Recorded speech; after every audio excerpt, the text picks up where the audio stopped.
Halo adik-adik, belajar biologi bersama Kak jadi lebih menarik. Oke, hari ini kita belajar tentang sistem reproduksi. Ini kalau di kelas 11 materi di semester 2. Bicara sistem reproduksi, itu adalah salah satu dari ciri makhluk hidup yang harus ada.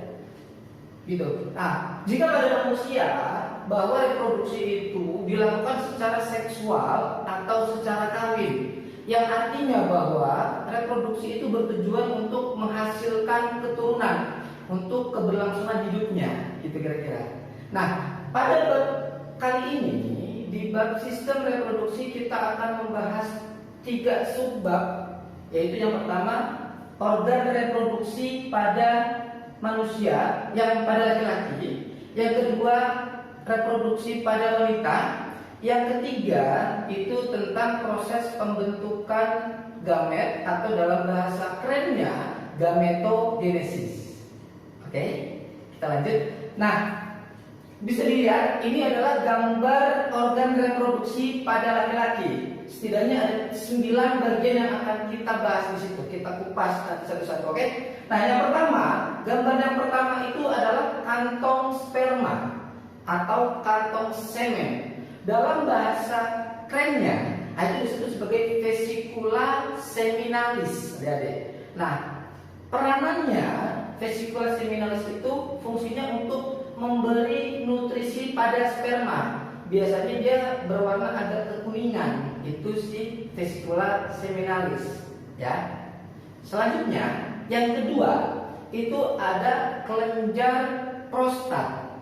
Nah, kelenjar prostat ini dia berupa getah sekret yang secara fungsi tidak jauh beda, yaitu untuk memberi nutrisi pada sperma. Oke, kita lanjut. Nah, pada bagian yang ketiga yaitu disebut sebagai kelenjar Chopper. Hati-hati, bukan cowok caper, tapi kelenjar Chopper atau nama lainnya kelenjar bulburetra. Karena dia ada di sepanjang uretra, adik-adik. Nah, si kelenjar Chopper ini dia berperan sebagai pelindung sperma yang bersifat basah. Jadi fungsinya dia sebagai pelumas pertama. Yang kedua, saat dia masuk ke dalam vagina itu asam, adik-adik. Jadi saat masuk ke sana, si sperma ini akan dilindungi oleh si kelenjar Chopper yang bersifat basah. Betul sekali. Nah, oke. Ke bagian selanjutnya yaitu bagian yang keempat, ini disebut sebagai epididymis. Kakak ulangi, epididymis. Hati-hati, bukan epidermis, beda loh ya, ada ya. Nah, si epididymis ini dia berperan untuk pematangan sperma sementara dan menyimpannya juga sementara. Jadi sebagai tempat penyimpanan dan pematangan sperma. Biasanya secara letak, kalau dilihat dari gambar, dia melekat atau menempel pada testis, gitu. Oke? Nah, untuk bagian yang kelima itu disebut nama lainnya, namanya skrotum. Kakak ulangi, namanya skrotum. Dia berfungsi atau berperan untuk membungkus testis. Nah, pada bagian si skrotum ini dia punya 2 otot. Oke, otot yang pertama disebut sebagai otot dartos yang berperan untuk mengkerut dan mengembangkan si skrotum tersebut. Ya. Untuk yang kedua, ototnya namanya otot kremaster. Nah, otot ini berperan untuk mengatur suhu testis. Jadi hati-hati untuk laki-laki yang menggunakan celana yang terlalu ketat itu juga tidak bagus untuk perkembangan sperma, kira-kira begitu.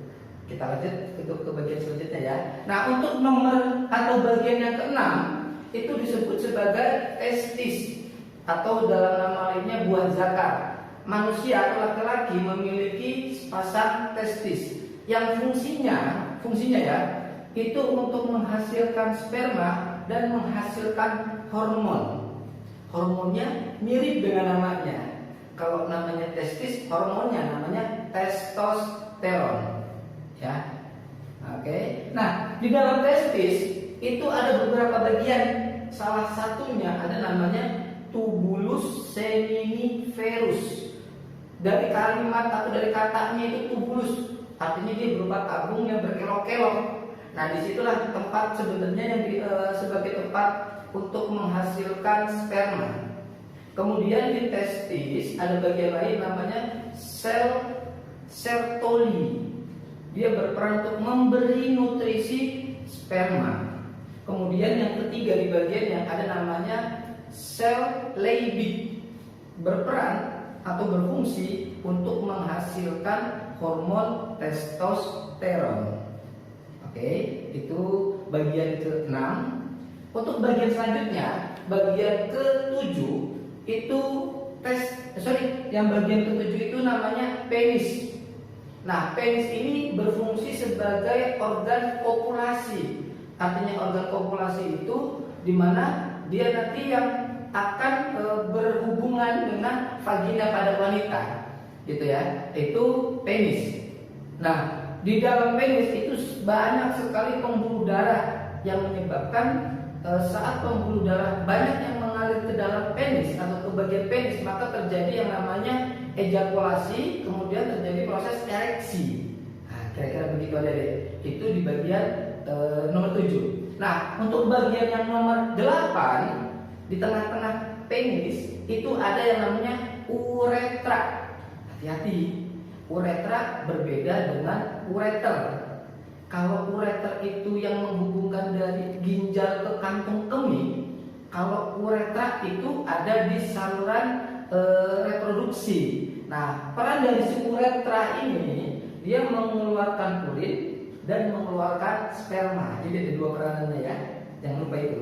Oke, yang terakhir di gambar yang terakhir ini, bagian yang terakhir ini dia seperti apa istilahnya ya, kakak bilang ya, tabung, namanya vas deferens. Vas deferens ini berfungsi untuk menyalurkan sperma dari epididymis menuju kantong sperma atau kantong semen atau nama lainnya vesicula seminalis. Nah, itu kira-kira untuk bagian-bagian alat reproduksi pada laki-laki beserta fungsinya. Oke, bisa kalian catat dulu sebelum kita masuk ke bagian selanjutnya. Oke. Nah, jadi itu. Kemudian kalau untuk pada reproduksi pada wanita, berdasarkan gambar yang ada di papan tulis ini, setidaknya kakak akan menyebutkan 5 bagian yang tertera berdasarkan gambar. Oke. Nah, gambar yang pertama itu dia mirip dengan testis, jumlahnya sepasang, ada di kanan dan ada di kiri sebenarnya ada deh. Nah, fungsi dari si nomor 1 ini atau namanya adalah indung telur atau nama lainnya bahasa kerennya itu adalah ovarium. Nah, di ovarium inilah tempat terjadinya pertama pembentukan ovum atau sel telur. Kedua, tempat untuk menghasilkan hormon. Hormon apa aja? Pertama ada hormon yang namanya hormon estrogen. Yang kedua ada hormon namanya hormon selain estrogen, dia ada hormon progesteron. Nah ya, jadi selain progesteron ada juga estrogen, itu hormon di situ. Nah, selain itu fungsi pada bagian nomor 1 ini dia juga tempat untuk terjadinya proses ovulasi. Apa sih kak ovulasi? Ovulasi itu adalah proses pelepasan sel telur yang dilakukan oleh vesikel atau kantung telur nanti di situ. Oke. Nah, kemudian masuk ke bagian yang kedua.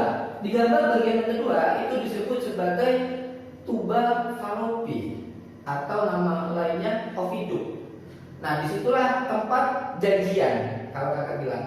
Si sperma dan ovum akan janjian bertemu di situ sehingga terjadi proses yang namanya fertilisasi atau dalam istilah lainnya pembuahan. Itu tempat terjadinya ada di bagian nomor 2, fertilisasi di bagian ovidum. Oke. Nah, bagian nomor 3 itu disebut sebagai dinding rahim atau dinding endometrium. Oke. Nah, peran dari dinding endometrium ini jika kondisinya tipis itu bisa menyebabkan terjadi peluruhan. Peluruhan inilah yang nanti kita pelajari di bagian selanjutnya tentang istilah menstruasi gitu. Nah, sedangkan nomor 4 itu disebut uterus atau rahim. Nah, pada bagian rahim disinilah tempat berkembangnya si zigot berkembang menjadi bayi nanti di situ. Oke. Kemudian di bagian nomor 5 itu terdapat bagian yang disebut sebagai vagina. Nah, vagina ini peranannya atau fungsinya hampir sama kayak penis pada laki-laki. Dia sama-sama sebagai organ populasi satu. Kedua, vagina juga berperan untuk tempat keluarnya bayi gitu. Oke. Nah, itu bagian yang sudah kita bahas tentang pertama alat reproduksi laki-laki, yang kedua alat reproduksi pada wanita. Nah, kakak ulas sedikit lagi sebelum ke situ. Pertama, kalau kita bicara tentang alat reproduksi laki-laki, ada dua pengelompokan di mana reproduksi laki-laki itu dibagi dua, bagian luar atau yang tampak dan bagian dalam atau yang tidak terlihat. Nah, bagian yang ada di luar atau yang kelihatan itu ada dua, ada skrotum, ada penis. Sedangkan bagian yang tidak terlihat atau yang di bagian dalam itu salah satunya ada testis, kemudian ada epididymis, kemudian ada vas deferens, ada vesicula seminalis, ada prostat, ada kelenjar Chopper. Itu untuk bagian yang di dalam. Nah, kalau untuk pada wanita sama juga, dia dibagi menjadi dua bagian. Bagian luar eksternal, bagian dalam internal. Nah, untuk bagian yang luar itu penyusunnya atau bagian-bagiannya ada yang namanya mons pubis. Di situ berupa bantalan yang banyak mengandung lapisan lemak. Kemudian ada labia mayora dan labia minora. Dia kayak berupa lipatan tipis dan lipatan tebal yang berfungsi untuk sebagai pelindung dari si vagina. Nah, itu. Kemudian ada klitoris. Dia sebagai organ erektil. Kemudian yang terakhir ada satu lagi, ini disebut sebagai himen atau selaput darah. Jadi pada wanita juga dia ada terdapat selaput darah. Itu untuk bagian yang luar. Nah, untuk bagian yang dalam yang tidak terlihat itu ada ovarium, ada tuba fallopi, ada rahim atau uterus, dan ada vagina gitu. Oke, kita lanjut. Nah, kemudian kita bahas tentang sel sperma dan sel ovum.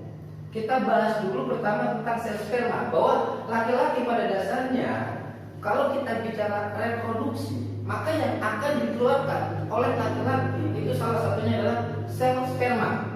Perlu kakak tekankan, sel sperma itu berbeda dengan air mani. Sperma itu adalah selnya, air mani itu yang sudah bercampur dengan kelenjar-kelenjar yang sebelumnya kita sudah bahas.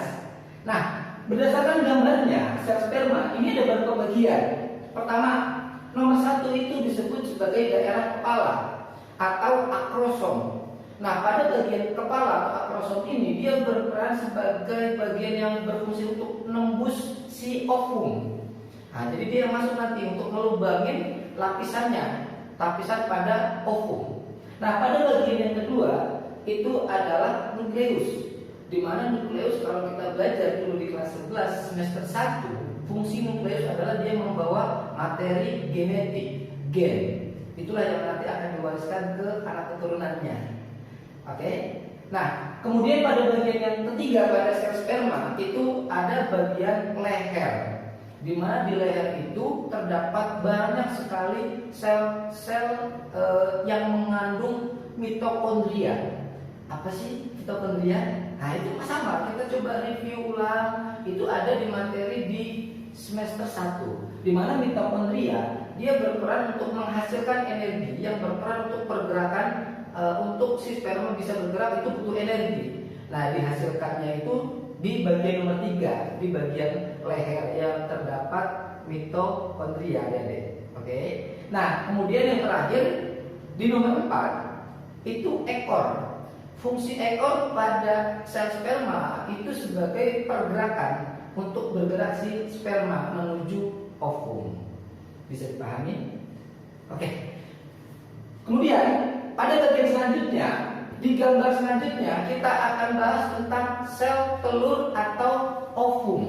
Oke. Seperti yang sudah ada di papan tulis, setidaknya kakak cuma akan bahas 3 bagian utama pada sel telur. Pertama, yaitu yang bagian A, itu bagian terluar, itu disebut sebagai lapisan korona radiata. Dia fungsinya sebagai pelindung terluar dari ovum. Pertama kali yang akan dilubangi oleh si sperma, gitu. Jadi itu sebagai pelindung paling luar. Kemudian bagian yang D, itu disebut sebagai zona pellucida, lapisan tengah. Lapisan tengah itu yang membatasi atau sebagai pelindung terakhir dari si inti yang di dalamnya. Kemudian yang E itu disebut sebagai nukleus atau inti sel telur.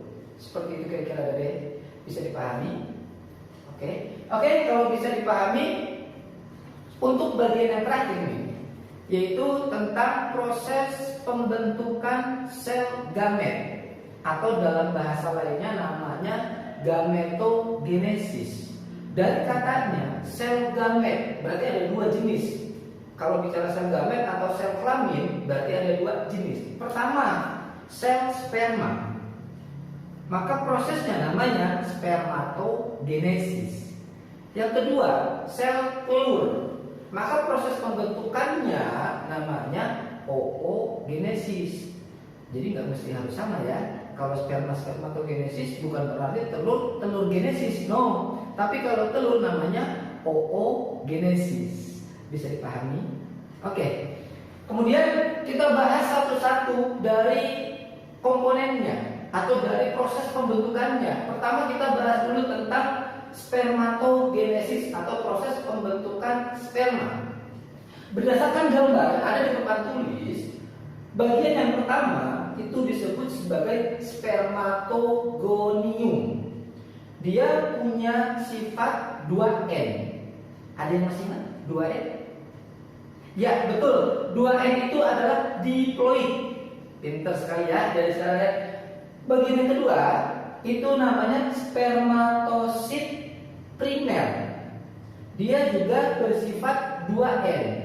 Nah, karena dari 2N menjadi 2N, maka dari bagian pertama ke bagian kedua dia mengalami pembelahan mitosis, gitu ya.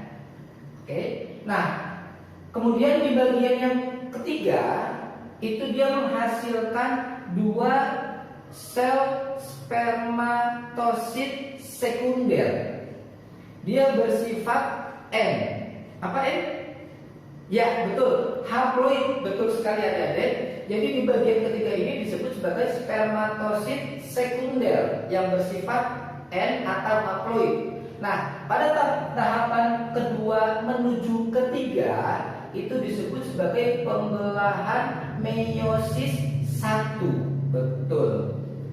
Dan yang keempat, pada bagian yang keempat itu disebut sebagai spermatid, menghasilkan 4 sel spermatid yang sifatnya haploid juga. Nah, dari 3 ke 4 tahapan pembelahannya disebut sebagai meiosis 2 gitu. Oke? Dan yang terakhir, di bagian yang kelima yang sudah punya ekor itu disebut sebagai sperma atau spermatozoa. Artinya, pada proses pembelahan spermatogenesis atau proses pembentukan sperma pada laki-laki, dia akan menghasilkan 4 sel sperma yang bersifat fungsional. Artinya 4 ini berfungsi atau siap membuahi sel telur, gitu kira-kira. Bisa diikuti? Oke? Nah, untuk bagian selanjutnya, ini bisa kita lihat gambar proses pembentukan sel telur atau disebut oogenesis. Namanya hampir mirip-mirip dengan pada proses pembentukan sperma. Nah, pada bagian yang pertama ini disebut sebagai oogonium, bersifat diploid. Oke. Nah, kemudian pada bagian yang kedua, ukurannya makin lebih besar, disebut sebagai oosit primer. Sifatnya diploid juga ya, deh. Pembelahannya sama tahapannya tadi seperti pada spermatogenesis, bahwa dari tahapan 1 ke tahapan 2 dia mengalami pembelahan mitosis. Oke. Nah, kemudian pada gambar yang ketiga atau bagian yang ketiga itu disebut sebagai spermatosit sekunder. Terus itu di sebelahnya apakah? Kok ukurannya beda? Ya, karena dia ukurannya kecil, sitoplasma atau cairan di dalamnya sedikit, maka dia tidak berkembang, adik-adik. Maka di sebelah gambar yang kecil itu disebut sebagai badan polar 1. Atau ada yang bilang juga namanya, Kak, aku pernah dengarnya badan polosit atau polosit. Ya, sama saja, pintar. Jadi di bagian nomor 3 itu disebut sebagai oosit sekunder yang bersifat haploid. Di sebelahnya namanya badan polar 1. Nah, tahapan dari 2 ke 3 pembelahannya namanya meiosis 1. Oke. Nah, selanjutnya pada bagian yang keempat ya, itu disebut sebagai ootit. Ya, ootit bersifat haploid. Terus apakah yang di sebelahnya 3 itu? Yang di sebelahnya yang ada 3 bagian yang kecil-kecil itu disebut sebagai badan polar 2, atau ada juga penyebutannya polosit 2 gitu adik-adik. Nah, tahapan dari 3 ke 4 pembelahannya disebut meiosis 2. Bisa dipahami? Dan terakhir, pada gambar yang kelima atau bagian yang kelima itu disebut sebagai ovum. Gitu. Nah, itulah tahapan dari proses pembentukan ovum. Nah, untuk wanita atau proses pembentukan ovum, dia menghasilkan 1 ovum fungsional dan 3 badan polar yang tereduksi. Tereduksi itu artinya dia tidak digunakan, meluruh atau dibuang. Gitu kira-kira deh. Jadi itulah yang bisa kakak sampaikan pada pertemuan kali ini. Mudah-mudahan bermanfaat. Lain waktu kita akan lanjutkan di bab selanjutnya atau di bagian subbab selanjutnya. Terima kasih. Assalamualaikum warahmatullahi wabarakatuh.